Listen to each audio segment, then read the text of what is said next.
Hello and welcome to the Homeless Consultants channel. My name is Paul B. I am the Homeless Consultant. And 2020 sucks. First we lose Neil Peart, the drummer for Rush, to cancer. And now Eddie Van Halen is the latest person to have information that would lead to the arrest of Hillary Clinton. He also had cancer.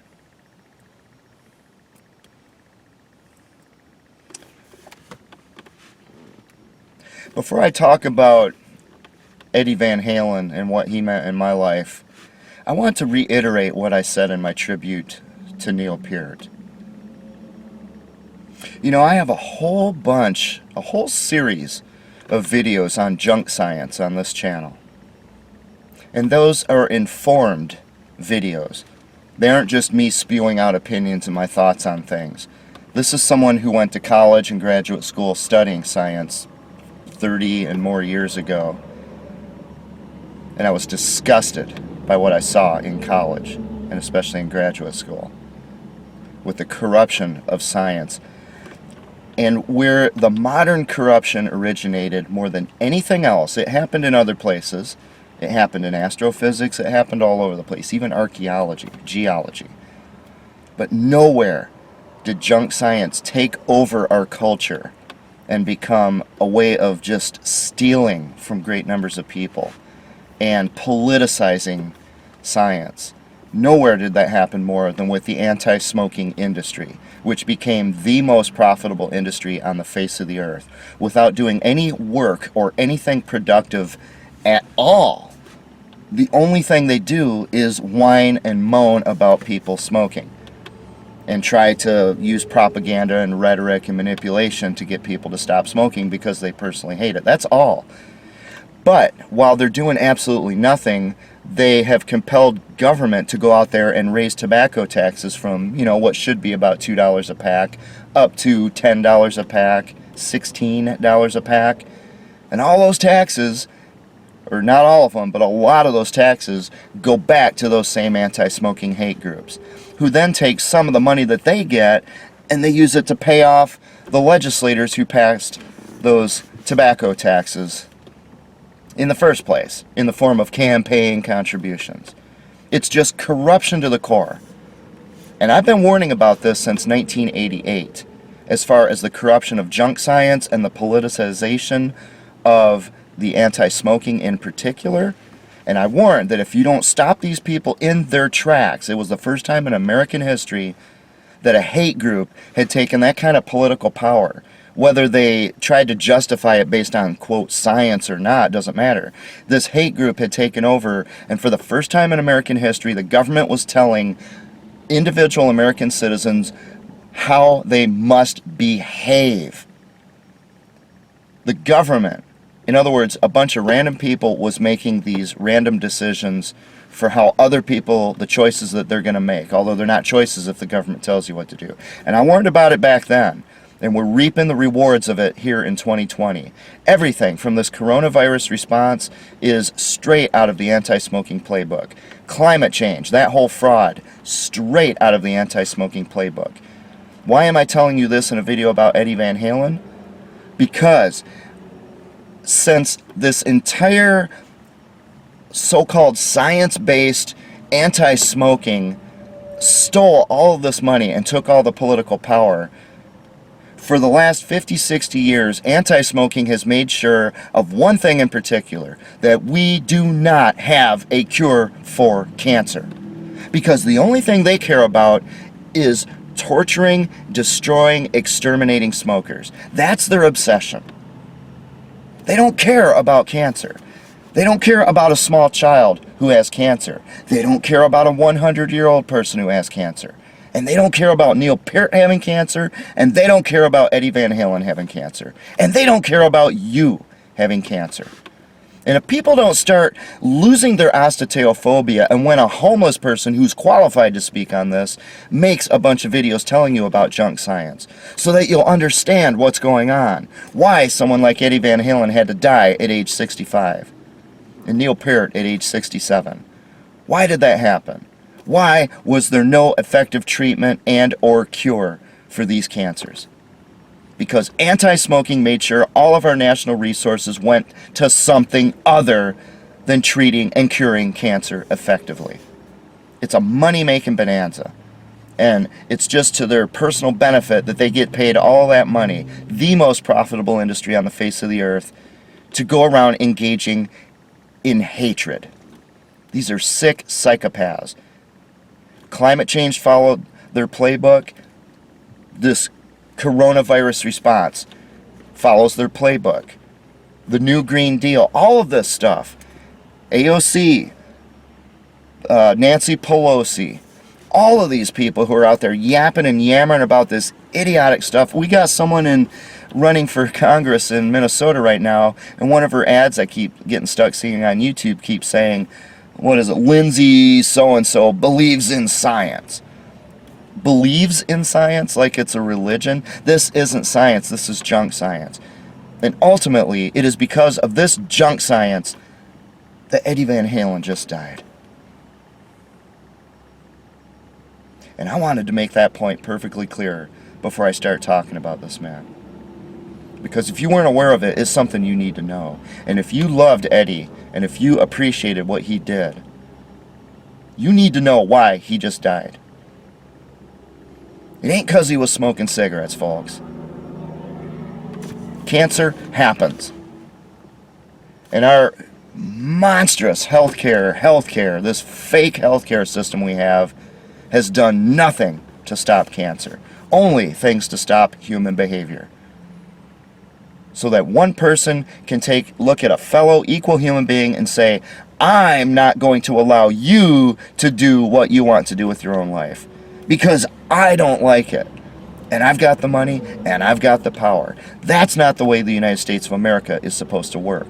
And I warned about it in 1988 in California when they started taking these funds and giving them to anti-smoking hate groups. I told you we were going to get here, and here we are. You think 2020 is bad? This is the beginning of sorrows, folks. And with that, I want to talk to you about Edward Van Halen. Now, I'm not going to say I'm the biggest, greatest fan of Eddie Van Halen in the world, but I'm a great appreciator of him. And when I was young, when he first came out, when Van Halen first came out, definitely he was one of my guitar heroes.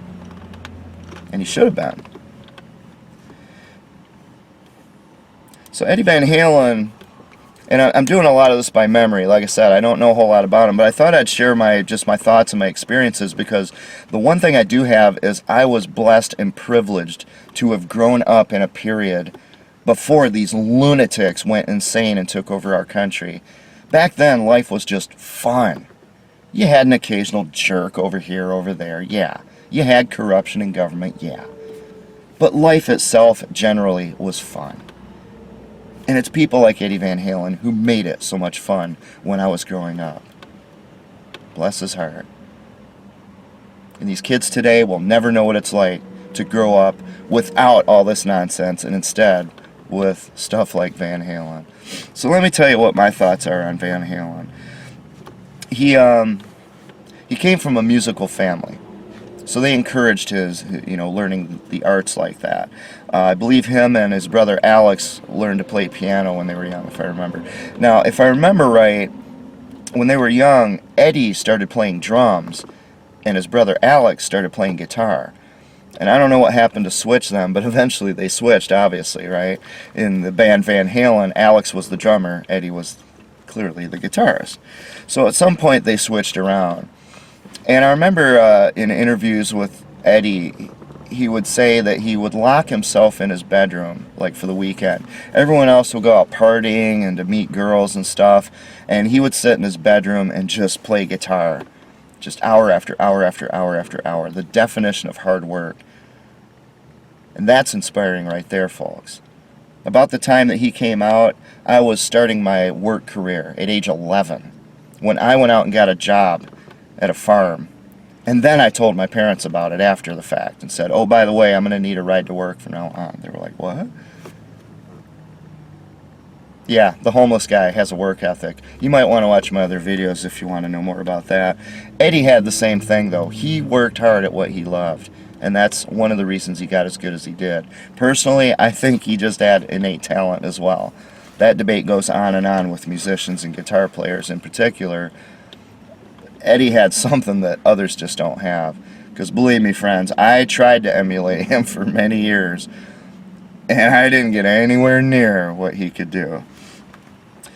And what was funny was that, you know, people would say to him, you know, you're missing out on life. You're a teenager, you know, go out and meet girls and all this. And he said, and I'm in my room practicing. And the irony was, when I got really good at guitar, I could have any girl I wanted on the planet. And he was absolutely right. See, sometimes a little foresight goes a long way. And then he hooked up with Michael Anthony on bass guitar. And Alex was on drums, his brother, and then David Lee Roth, of course, on vocals. That's what formed this band, Van Halen. I think they had another name before. And David Lee Roth, of course, he more or less took his style. Some people would say he just blatantly stole the style of the lead singer for Black Oak, Arkansas, I believe. You know, Jim Dandy. Jim Dandy to the rescue! Jim Dandy to the rescue! He had his shirt off and all this stuff, and David Lee Roth basically just kind of stole his style and, you know, expanded it, made it his own. But so they became known as a Southern California party band. Just super high energy, all kinds of theatrics and everything, and of course, something like Eddie Van Halen's guitar, which was unheard of back then. Keep in mind, at this time, now I think they started around the early 70s or something, but by the time I heard of them when their first album came out, it was, I think, 1978 or 9. And what was going on then? You know, disco was going on, and it was an ugly time. It was the music industry's first attempt to mechanize music, to take the heart and the soul out of music and turn it into just this beat. It was their first attempt. Eddie Van Halen killed it. He destroyed it overnight. As soon as he came on the scene, people remembered, oh, there's such a thing as music. Thanks to Eddie Van Halen. Thank you, Eddie, for getting rid of disco. And there's a few disco songs I really like, don't get me wrong. I'm not saying it's an invalid genre, but it never should have become our popular culture. It's not intelligent, thoughtful music. It's nothing more than a beat. And of course, the music industry won that war. Eddie won the battle. The music industry won the war later. Listen to the garbage we've got in pop music today. What is it? It's just a beat. Instead of people who can play an instrument like a Van Halen, a virtuoso, we've got a bunch of so-called DJs who sit there and push a button, move a crossfader. Or, if you watch some of the videos, they just pretend to do it because it's all pre-programmed and they just pretend that they're touching knobs.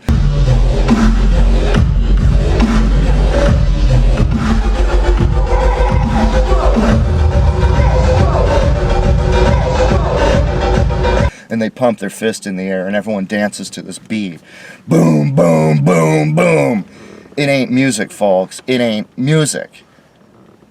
And the hip-hop stuff had a lot to do with that, although I think hip-hop is a legit genre. There's some stuff in there, but it ain't the most musical stuff in the world, let's face it. So when you had disco taking over everything, back when I was young, let's see, that was a couple years before Lennon was killed. Oh, I must have been about 11, 12, 13, in that range. I don't remember when I first heard Van Halen. I just remember that when I first heard Van Halen, I was like, what in the world is that? And I would say, as much as I was a fan of other music, you know, Rush, the Beatles and all that, I would say hearing Van Halen is what made me want to play guitar. I was already a drummer. Hearing Van Halen, what he did with that instrument was amazing. And I probably was Running with the Devil is probably their first release from the first album. I don't remember exactly. I seem to recall, radio back then was a whole different animal. Radio was everything. We didn't have MTV. We didn't have cable television. We certainly didn't have the internet. Radio was something real. You engaged your local radio station. You knew the disc jockeys. They didn't need to be shock jocks, although some could be, but they didn't need to be. They had a personal relationship with their community, with a whole city. If you watch like WKRP in Cincinnati, that's the kind of thing that they were talking about. And as I recall, when they went to the second song, which is You Really Got Me, the cover of the Kinks song, it opens with Eruption, which is that just outrageous guitar solo. No one had ever heard anything like that. And I'm pretty sure the radio even played Eruption as an intro to You Really Got Me. I don't remember. I might be misremembering that or something, but I didn't have a Van Halen recording for many years after that, so I'm pretty certain the radio itself was playing like a 2.5-minute guitar solo. The radio was playing it. I mean, this was a song. That's how good it was. And it wasn't a guitar solo like some of the, beautiful melodic kind of songs. This thing was all over the place. This was just like a fireworks display on guitar. Eruption, I mean, he's just doing, I'll talk about technique in a bit, but he was doing everything. So when Van Halen hit the scene, it kicked everybody in the butt and reminded them, hey, there's this thing called music. Don't let this disco thing suck your life and soul out of you. Okay, if you want a good beat to dance to, fine, whatever. But you can't let that become your popular culture, because if you dumb down the music, you go a long way toward dumbing down the population, which again has some relevance to today, doesn't it? Eddie helped to change all of that. Now, he wasn't the only one, but the fact is, his mastery of that instrument was unlike anything anyone had seen. Up to that time, most people would have said Jimi Hendrix, the greatest guitar player ever. And I don't believe in calling someone the greatest guitar player ever. There's a bunch of really great, outstanding guitar players. But they were different. Stevie Ray Vaughan, Hendrix. There's a lot of very good guitar players. But what Van Halen did was so different. There were a couple differences with him. I'll talk about again with technique. So they came out with Van Halen 1. The album opened with Running with the Devil. You hear that kind of train sound there. Boop,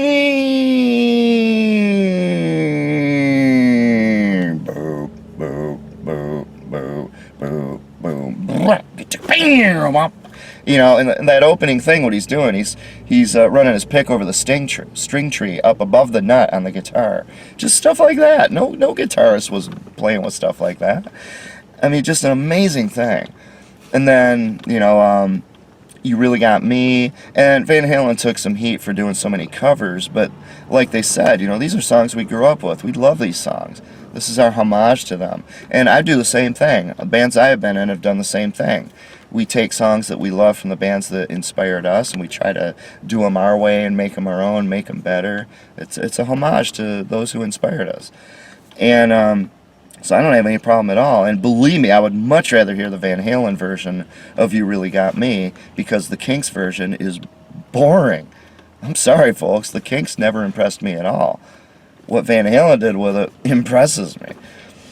Then they came out with Van Halen 2, and then Women and Children First, Fair Warning, Diver Down, 1984. So at that point, you're at about 1984. Now, my favorite album of all of those is actually, my sticks are in my bag. My favorite Van Halen album is Diver Down. Diver Down was kind of a transition. The first albums, the first 4 albums were just straight up hard rock, party rock. The kind of stuff a showman like David Lee Roth liked. When they went to Diver Down, Eddie wanted to expand. I think he ended up building like a home studio or something. And once you have a studio, which is, if you watch my videos, the homeless consultant videos, I built a home studio over many years, which I lost, along with everything else, illegally. That's how I became homeless. That studio I'd spent all those years building, before I even got a chance to really do anything with it, I lost it all. Eddie didn't. He got to keep his studio, and it allowed him to experiment. So the music started expanding because Eddie wasn't locked into a box. He loved music. He had classical training to some extent, at least with the piano. You could hear the classical influences in what he was doing. So when you got to Diver Down, yeah, it was still kind of party rock, but it was changing up a bit. You could see the transition. And then you really saw it in the next album, 1984, which is the one that ticked off David Lee Roth so much, because all he wanted to do was party rock, that he left the band. And then Sammy Hagar came in. And I remember, geez, it was right after I graduated high school, and we wondered what was going to happen. David Lee Roth left the band, and when they announced on the radio, I still remember it to this day, the first time I heard them say that Sammy Hagar was going to be the singer for Van Halen, and my jaw dropped, and I was just, what? And I didn't get it. I knew Sammy Hagar. He had some hits on the radio. I didn't know at that time about his work with Montrose, but it just seemed really, really strange to me. I don't even know why. It's probably just because it was different. By the time they came out with their album 5150, I think around 1986, when they came out with that album, and that opened with Sammy Hagar making his presence known, hello, baby, wow, and there goes the guitar, and I was like, okay, this could work, and I liked it. I liked 5150 album a lot, but they were growing, and in that sense, even though this is kind of hard rock and quasi heavy metal with Van Halen, I would dare almost call them progressive, or at least call Eddie progressive. They were progressing, they were morphing and changing, and I think Eddie was the main one behind that, because he loved music. Not just music like the sounds that you hear, but the theory of music, the mathematics behind it, the beauty of it, the aesthetic beauty. His instrument, he loved it. There was love and passion there. And the sad thing is, throughout all that period, though, with all that hard partying, which was very real, it wasn't just showmanship, all that partying was taking its toll. And, he became an alcoholic. It really started to affect him. Now, another shock that I had, I don't remember where I heard this, I think it was on TV, but when I heard that Eddie Van Halen had married Valerie Bertinelli, I was pretty PO'd, because I had a real crush on Valerie Bertinelli. I don't know how young I was then. She was one of my first crushes, I think. She was on that not entirely very good sitcom called One Day at a Time, but she was so cute. But, so they got married, and they had a son. They named their son Wolfgang. Like Wolfgang Amadeus Mozart, for example. So you can see, this is something real. This isn't someone who just happened to be good at guitar and made $1 million and got into the drugs and the alcohol, and it took its toll on him or something like that. Eddie was legit. He loved music. He loved the instrument, and he redefined the instrument for that very reason, much like I think Hendrix did. Hendrix had a love and a passion for that instrument, the sounds that it could make, the expressiveness of it, and he made it his own. Well, Eddie did the same thing. He made it his own in a way unlike really anyone. There are some other people out there who can do something similar in terms of his ability to he just plays the whole fretboard with his hand and the picks, and he just moves around that thing like a dancer on a stage. I mean, you look at Fred Astaire, he's just up there kicking off the wall and tipping his hat and flipping his cane, and just everything in sight. He runs and jumps off the chair and does a backflip and does the splits, and the whole stage is all the props there. He makes the most of everything available, these great dancers and such. And Eddie did the same thing with that fretboard, that little, like, well, what is it, probably about a 25.5-inch scale length, right? I'll talk about his gear later. He made that his own, and he could just go in there and do everything as far as playing the instrument. And because of that, there was a lot of showmanship involved. And he was also very athletic, so he would jump up and do the splits, run around stage. So there was all this showmanship and athleticism and visual aspect to what he did. It just excitement all over the place. Now, I'm not a huge fan of that style of music. I was more back then when I was younger, but I have to acknowledge how good it is. And another thing I'd like to say about Diver Down, my favorite album, there's one song in there, Big Bad Bill, which really is really strange. You got this hard rock heavy metal band, and all of a sudden here comes this song that basically just has Alex playing with brushes on a snare. Just playing with brushes like a jazz thing, and I think they have like a double bass or something. And a clarinet solo. No loud guitar or anything. I'm not even sure if there's a guitar on the song. And then you've got the lyrics are pretty funny, you know. Well, way down yonder in Louisville lived a cat named Big Bad Bill. I wants to tell ya, oh, the cat was rough and tough. He was sure of his stuff. Had the whole town scared to death. When he walked by, all held their breath. If you haven't seen my videos, you'll understand why my voice is destroyed. The great state of Minnesota has seen fit to allow me to live in this car for 5 years, breathing in these fumes, and it's absolutely destroyed my singing voice. I used to be able to sing, I sound perfectly, but it's just a fun song. Who was playing the clarinet solo on that song? The Van Halen brothers' father. You see, and that's another thing I really love about Van Halen, the family aspect. There was a really tight-knit family aspect to Van Halen, more than just the name of the band. And when Wolfgang was born, you saw it.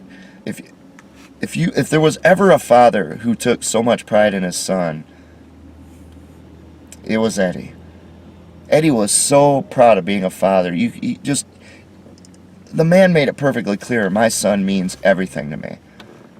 And as you see over the years, I mean, Wolf started learning to play guitar himself. Eventually, around 2006 or something, he joined Van Halen, replacing Michael Anthony as the bass player when Michael Anthony left.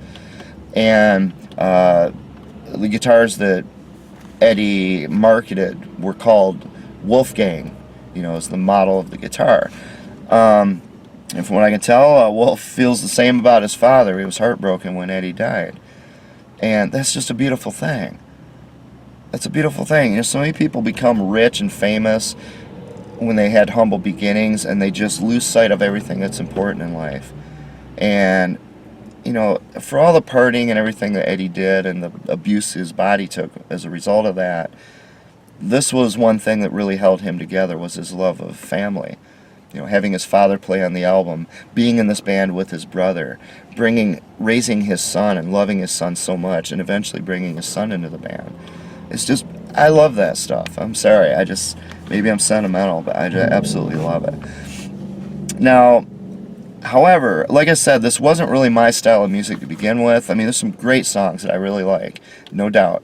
But as they went on, after that first album was Sammy Hagar, 5150, the next one was OU 812.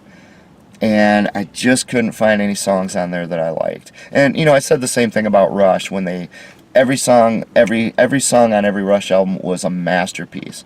And then all of a sudden they came out with Presto, and I just couldn't be impressed by one song, nothing on the whole album. And then, Snakes and Arrows, they had a couple other albums like that. So you can have some misfires, or a band might go in a direction that I don't like, and that's kind of what happened with Van Halen. And my taste had changed. I had crossed that threshold into adulthood by that time, and I more or less kind of forgot about Van Halen going forward from there. I mean, not forgot, but I wasn't following Van Halen anymore. But one other thing I would mention is that when I was 16 and I got my first, what you might call a real job, not some off-the-books kind of thing. Well, it wasn't off the books because it's on my tax and Social Security thing. But you know what I mean. The first one where you go into a business and get a job, it was McDonald's. I know. 16 years old. And it was really the first time that I had, it was fairly far away from home too. So it was the first time I'd kind of worked with kids from other schools. And one of these kids was named Andy, and he was a Van Halen fanatic. And so I knew he played guitar, so I went over, and by that time I had my guitar. My first guitar was a Yamaha. The action was about that high. I mean, you needed like 2 fingers to fret with the tension. That's why I don't play guitar that well. The first instrument I got, not my parents' fault, it was my fault. I didn't know any better. I thought that was the right guitar, and I bought it, but they kind of helped me out with it. I just didn't know any better, you know. I didn't have any guidance on guitars, so I had this awful guitar, and it hurt me when I learned how to play, which is one reason I'm not that good. But Andy was another story. Andy could play Eruption note for note. He had a Kramer Focus with a Floyd Rose tremolo, and he's just sitting there do do do do do do do do do do do do do.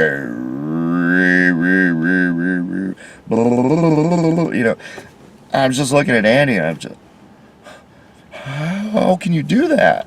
And I'd never really seen Van Halen doing it.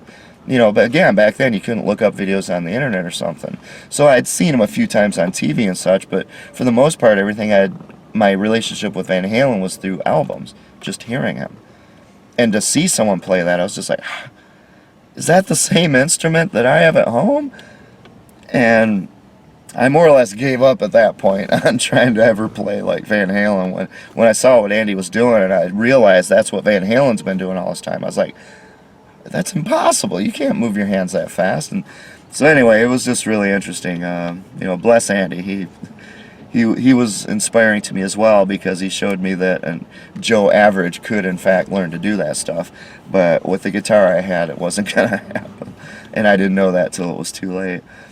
So the thing with Van Halen then, Eddie, is that he inspired, over the course of especially his first couple years, 2, 3, 4 years, but I would say for a good 4, 5, 6, 7 years maybe, he was a direct, monumental influence on guitar players and musicians. And that means he was also going to be that much of an influence on the direction that music itself went.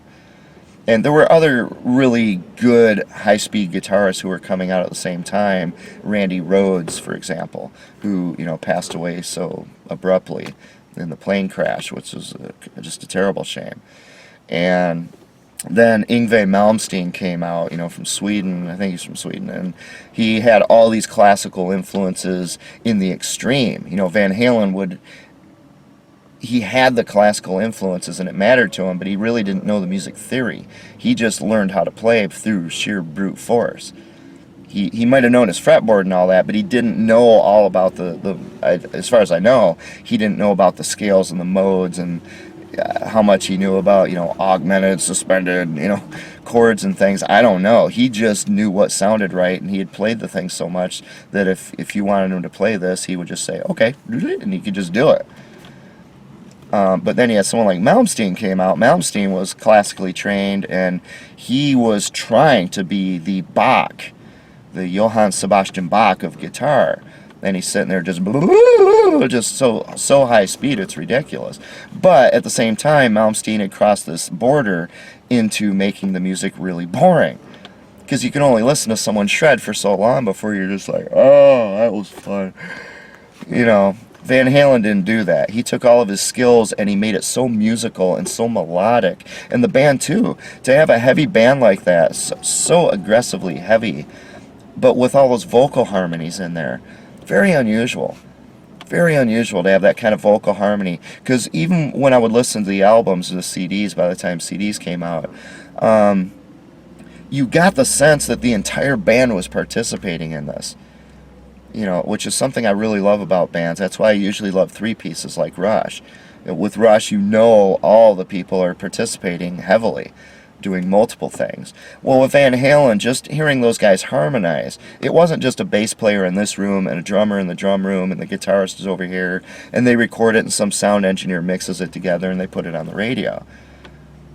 You know, these guys were interacting with each other. They were playing off each other, and the vocal harmonies had so much to do with tying that together. The songs were very good. They had wonderful hooks. They were melodic, harmonic, the things that the other virtuosos like Malmsteen just didn't have. And I'm sorry, I mean, I don't want to name names. I'm not here to insult guitarists. There's some great guitarists out there. I won't even say their names. And I'm certainly not insulting Malmsteen. He's magnificent at what he does. But it's not something I would want to listen to that often. So Eddie really did everything right. And I think the reason he did it right was the love and the passion, which again manifested itself in another area of his life when he had his son. And I'm not sure enough people appreciate the unspoken influence. He's speaking with his guitar, and all these people picked up guitars, and they started installing Floyd Rhodes tremolos on their guitars to do the dive bombing and everything. But I'm not sure people appreciate the inspiration that Eddie Van Halen and the band Van Halen gave us with the way that they made music and the way that they presented it. These guys loved music. The aesthetic beauty of it, the fun of it. They brought joy to people's lives. They went out and they did a show and people were happy. When's the last time you were happy listening to Nancy Pelosi? Or when's the last time you just felt giddy and smiling after listening to AOC tell us that the planet's going to die in 12 years? Or now it's like 6 years, right? Because she said it so many years ago. Sorry, I had a bit of a video glitch there. Moving right along. The two remaining things I guess I'd like to talk about is the guitar and gears that Eddie used and his technique, which were revolutionary. That's what really affected or influenced musicians. And I would rather start with technique first, but I'm going to need to get my guitar out for that. So let's talk about the guitars instead. When Van Halen 1 first came out, you know, they had these really theatric photos on the back cover, and Eddie was standing there with like the light behind him, and his guitar pointed up in the air, and he had that long flowing hair, and you know, so did the other guys, and his guitar had all those stripes on it, right? Now that was, I believe, the original Franken Strat. If you're not familiar with guitars, there's basically two fundamental types of electric guitar styles. One is the Stratocaster, the other is the Les Paul. Now there's more out there, but I mean, in the big picture, Fender company with its Stratocaster, Gibson with its Les Paul. And I won't go into the differences here, but before Eddie, you would look at people and say, oh, look at that, there's Jimi Hendrix playing his Stratocaster. Oh, hey, look at that, there's Jimmy Page playing his, well, Telecaster, but later his Les Paul. Or you look at Thin Lizzy and those guys playing Les Pauls or something. And for a musician, for a guitarist, that means something, but again, I'm not here to go into that. What Eddie did, which was really the first time he saw this, was he said, well, I'm not just going to go buy a guitar, whether it's expensive or just the best I can afford, and go out on stage and have it look nice, maybe put a sticker on it or something. He said, I'm going to make something that's functional for my purposes. And he created the Franken Strat, which was basically a Stratocaster body, but he more or less set up the electronics more like a Gibson. So the Gibson has a more meaty, hard rock kind of sound to it. The Stratocaster's usually typically associated with pop music or, you know, country, that kind of thing. And then, of course, he just didn't care what it looked like. He didn't care. So he painted it with all these stripes and everything. And so that was also original, and there's no evidence that he was trying to be original or anything. It's just what he wanted to do. He saw the guitar as his instrument. It was a beautiful thing. It was the music that the instrument made. And you can tell by where he went with his guitars later. So he made a deal with Kramer, which was basically no one had really heard of Kramer for the most part. But he got endorsement from Kramer guitars mainly because it had to do with the tremolo system, which is that bar you see on a guitar, and when you press the bar, it it bends the bridge upward so that the strings get looser, and that means they go down in pitch. So when you bend the bar, it goes. And Eddie was the first one I'm aware of who did what they called not nosediving, dive bombing, right? Where you're just going all the way down. You can go down like 2 octaves. Imagine a piano going down 2 octaves just by pushing that bar. And you hear it on Eruption, you know. And so we made the deal with Kramer Guitars, and Kramer just became one of the hottest brands overnight, even though they weren't really as such a brand. They were more or less a name, and they had their guitars made, I think, overseas or something. I don't know the specifics on it. But, you know, Kramer, for an Eddie Van Halen fan in the 80s, Kramer, having a Kramer guitar was important. Remember, Andy, this guy at McDonald's, he had a Kramer Focus. And Kramer's actually making guitars again now, or at least somebody's bought the name. I think Gibson owns the Kramer brand right now. It's not really the same company, but they're coming out with the reissues of those guitars, like the Beretta that has just 1 pickup. Anyway, so that's what Eddie was more or less doing. Then he went on to Music Man. Music Man was founded by Leo Fender after he left Fender. And he started making these EVH guitars, which look totally different. They visually look like a cross between a Les Paul and a Stratocaster. A Les Paul is a single cut, a Stratocaster is a double cut. And it looked kind of like a Les Paul, but it was thin like a Stratocaster. Les Pauls are usually really thick and heavy. And then, let's see what happened. I think then he went to PV. And then I think you might have went to Charvel briefly. But then he formed his own company, more or less, called EVH Guitars. So anyway, the point I'm getting at is that over time he developed this guitar, which ended up being called the Wolfgang. So again, he named it after his son. The man loved his son. He and his son were just like this, which is a beautiful, beautiful thing. My sincere condolences to Wolfgang. Can't imagine your loss. And this Wolfgang guitar became one of several what do you call it, you know, there's certain models like the Stratocaster and the Les Paul and the Telecaster were the first 3 real identifiable styles of guitars. Now there's a couple of others as well. You know, you have the Flying V and the Explorer and things. The Wolfgang is in its own right its own style of guitar now. And even though that style's been made by all these different companies, and even Music Man makes what they call the Axis, which is the I think they still make the Axis, which is basically the Wolfgang. When they had to remove the branding from it. So that's what Eddie did. He basically started out making a Frankenstrat, and then he made some other, you know, variations of the Frankenstrat.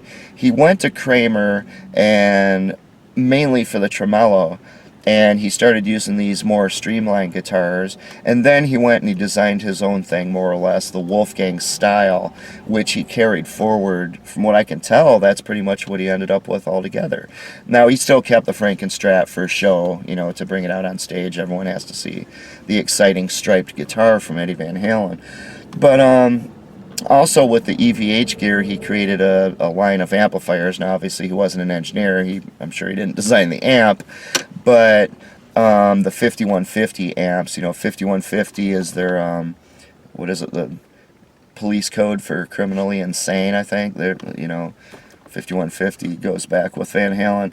And so they're hard rock, heavy metal amplifiers, still very popular today. The Wolfgang is a very comfortable guitar to play. It's not my favorite, absolute favorite. I like a little more curves on it, but it's a very nice guitar. As you would expect. Very comfortable for the most part. So that's about his guitars. I don't have a lot to say on that, but just kind of let you know the progression and his relationship to the instrument. So at first he didn't care what he had. He built it himself. It had to function as an instrument that was playable. Then he had to, or then he chose to, in order to get that tremolo that he needed so bad, because obviously the guitar can go out of tune seriously when you use that thing. The Floyd Rose tremolo system was designed to stop it from going out of tune, although it does doesn't really work, but I know the Floyd Rose fans out there will not like me for saying that, but I haven't found a tremolo system yet that doesn't go out of tune, especially the way he uses it. Anyway, having said that, that's basically my talk on his gear. Now the last thing I'd like to talk about is his technique, and for that I'm going to have to pull out the guitar. The one last thing I would say, though, is that Van Halen is known for a couple things tonally. So his tone is his own. Guitar tone, you know, there's a classic rock tone. Every guitarist tries to get their own signature sound, their own tone, the timbre of their guitar. Combining their guitar, the amplification, the speakers, and the way that they play the guitar gives you your unique tone. Well, the tone that Eddie Van Halen's associated with has become known as the Brown sound. I think he invented that, and I think it was more or less a joke or something, but the Brown sound is that kind of eruption style sound, very kind of lots of highs in there. It's hard to describe what the Brown sound is, and there's even guitar pedals out there that supposedly promise you the Brown sound, so your guitar will sound like Van Halen's, but it usually doesn't because nobody can play like Van Halen. Anyway, with that, let me pull out the guitar. Not that I can play any of this stuff, but I can at least show you a few of the techniques that he brought into the vocabulary of rock guitarists and have remained ever since. And it's doing that literally changed the course of rock music as we went into the hair band era, the heavy metal, the thrash metal. As we went into those eras, all these techniques that he refined and popularized were essential. We really probably couldn't have those genres in any sense that's distinguished fundamentally from the hard rock we had in the 70s unless they introduced all these techniques that Eddie perfected and made popular. So I'll be right back with the guitar. Back, and I'm so sorry, folks. The location I'm at has all this loud traffic noise, so I hope I'm able to do anything that will help here. The thing with Van Halen is that there's two ways of playing guitar in a band. There's rhythm, where you're just kind of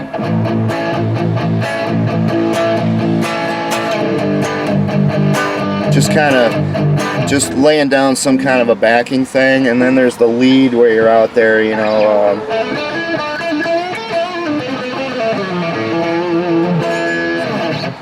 where you're kind of stepping out into the front. And Eddie, as the only guitarist in the band, he had to do both of those, and he merged the two so seamlessly that you really couldn't tell the difference. To me, he was more or less playing lead guitar the entire song, and his riffs were so melodic, and he would be doing this, and then he would just suddenly throw in,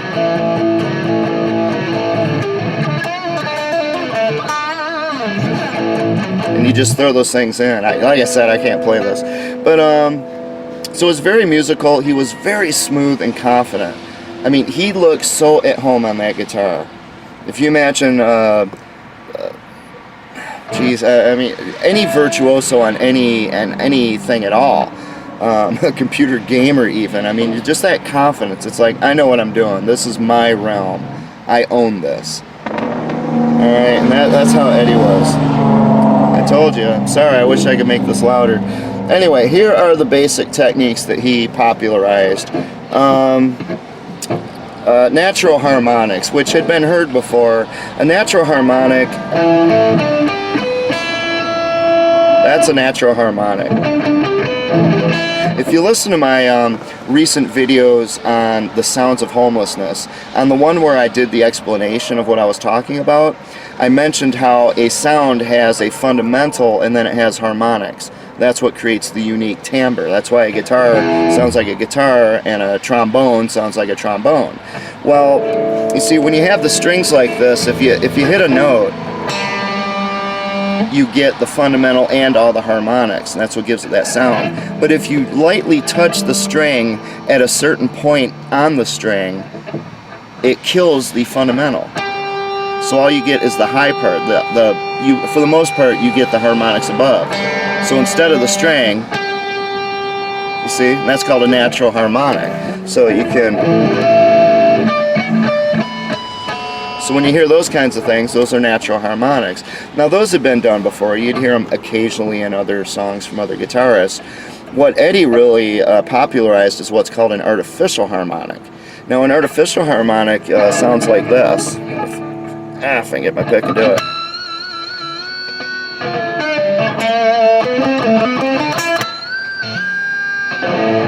Alright, now the way you get that is you actually do fret it. You fret it. You're not just lightly tapping above the string, where I did with a natural, where you're just lightly touching the string. You actually fret the thing, and what you do is with this hand, when you hit it with the pick, you hit it with some flesh of your finger right afterwards. And again, by doing that, when you hit the pick, it makes the string vibrate, but then your flesh causes it to basically kill the fundamental again, just like it did on the natural harmonic, but you're fretting it. So with the natural harmonics, you're limited. You can't do a natural harmonic everywhere. Like I can do it there, a bit, but right there, I'm just not getting anything. I'm just getting this chink sound. Chink, chink, chink. Because there's no harmonic there. But if you do an artificial harmonic, you can get one. So Eddie was the master of just flying around and throwing in those artificial harmonics. But and then of course the other thing that he was known for was really using the tremolo arm, the whammy bar, some people would call it. That's a bar. Again, this guitar doesn't have one, but if you have a bar on here so that when you press the bar, it works as a lever and it raises the bridge. And if you raise the bridge, then where these strings attached move that direction, that lowers the pitch of the string. So when you hit the bar, it's just a lever, and it just makes the thing go, you know, starts to sound like that. Alright? So if you take those harmonics, those artificial harmonics, and then you throw in the, I don't know if I can do it here.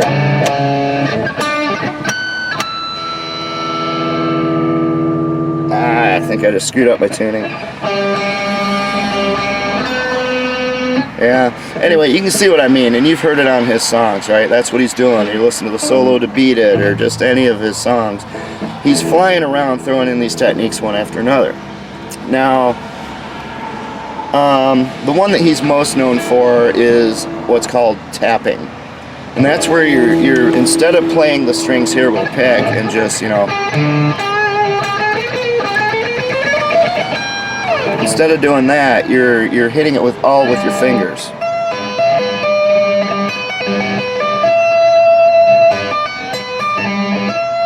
So when he has like thing do eruption.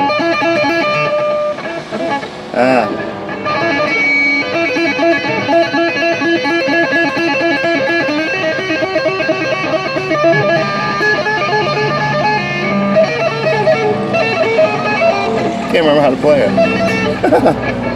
A great time to forget. See, I'm not in tune, am I? That's part of the problem. But that's called tapping. Some people would call it hammer on, pull off.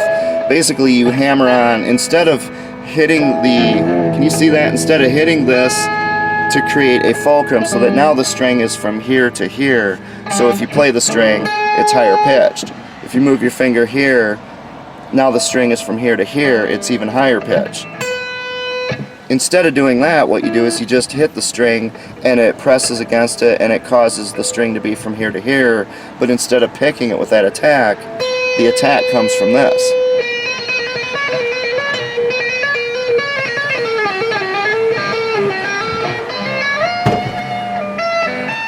I didn't need that door anyway.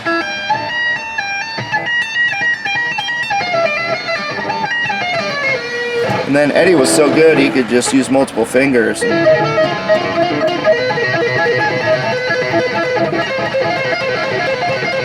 I can't do. But the tapping hammer-on pull-off technique is what he's so well known for. Whenever you hear this kind of thing, you think of Eddie Van Halen, right? Now, he didn't invent it. In fact, there's a video online showing some dusty old guy from Spain or something back in 1960 on a classical guitar, and he's out there doing all this on the classical guitar, and he looks like Van Halen on a classical guitar. So he clearly didn't invent it, as the myth goes, but he popularized it. I really can't think of where I'd heard of that being used in particular any time before him in rock music with electric guitars. He did it all the time. He turned it into a way of playing the instrument, not just some effect. And remember what I said about running with the devil when you start out at the beginning? You pick, scratch. He has that little ching sound. It's too tight in this car, but up here, you know, this is the fulcrum where the string on the nut. I lost my sound.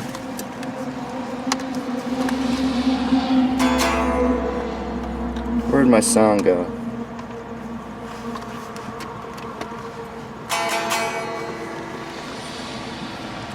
I totally lost my sound. There we go.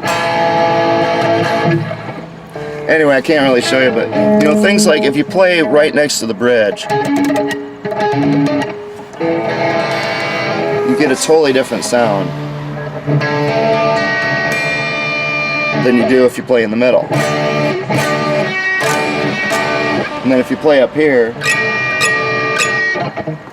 so he was just all over the place. He was just the master and the certified owner of his fretboard. Everything on that guitar. Hit the guitar to get a pink sound. Turning the knobs. Get like a kill switch kind of thing going. Changing the tone.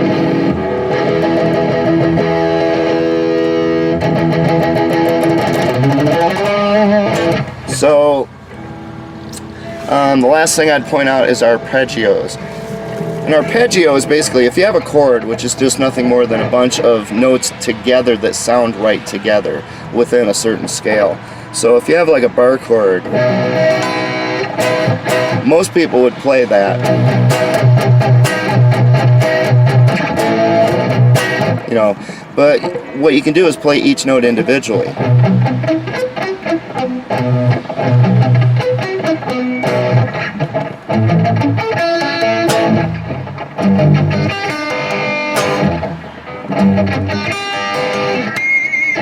You know, and if you start combining all that stuff, you get what he was known for, because then you throw in stuff like that. So if he's going, you can see how, you know, when you're that good, he's able to throw all those things together. A good example of the arpeggio would be, let's see. That's just an A minor chord. Just an A minor. But he's arpeggiating it.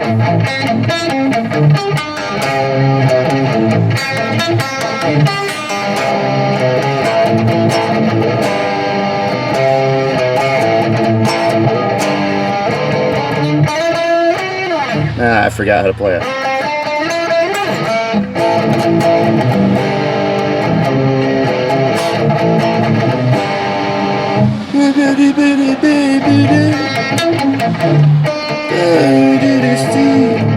Alright, anyway, that's an arpeggio. So things like that were the techniques that he mastered, and he was able to put them together. I mean, Rush, he did arpeggios all the time. Alex Lifeson, I mean, like Xanadu.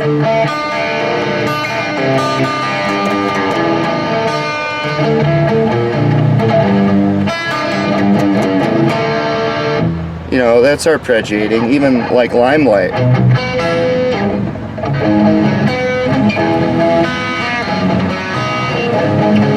So, you know, people had been doing arpeggios all the time, but the way that he mixed in the arpeggios with this other stuff was unlike anything the world had really seen. And that's what made Eddie so great. He just wasn't afraid to attack this and to go at the board with everything he had. He wasn't doing one thing at a time. He could do 2 or 3 different things at a time. And that's what gave the unique Eddie Van Halen sound. And that's why he was such an inspiration to people like me, you know, an 11, 12, 13-year-old kid. And he was inspiring to me probably till I was about, you know, about the time I got out of high school. So till I was about 18. And then I just kind of lost interest in Van Halen. But, you know, I certainly never forgot just how talented he was and what an inspiration he'd been when I was younger. He also did a lot of like super high speed,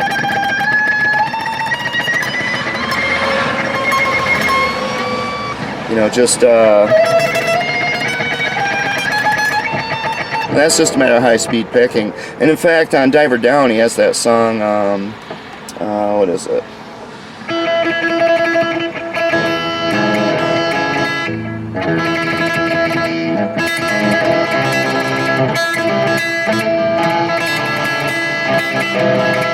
I can't do it on electric.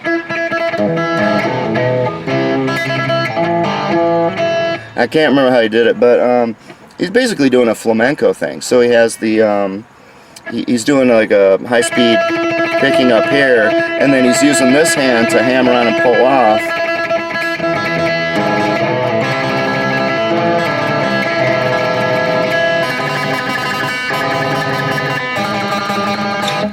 And his ability to throw all that stuff together is what made him so special. It wasn't just that he could do all the techniques, and that's where the smoothness and the confidence comes in. So if you watch a video of him live, you'll see how he just owns the fretboard. He just owns the thing.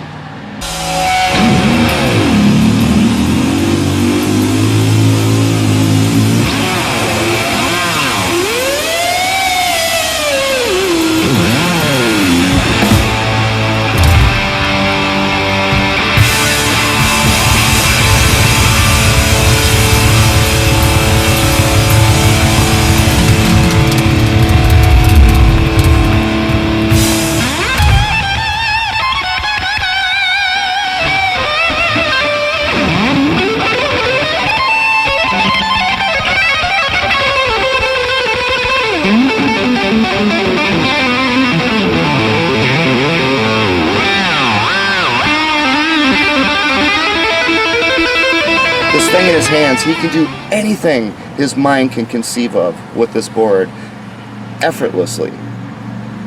And that's what made Eddie really, really special, I think. So I have to go now because the location I'm in, if you watch my channel regularly, there's a couple osteo-phobes over here who never like me parking here, even though I was invited to park here by this business owner for purposes like this. But these osteo-phobes don't like it, and they're starting to give me the business. So I have to leave. Anyway, so that's my tribute to Eddie Van Halen.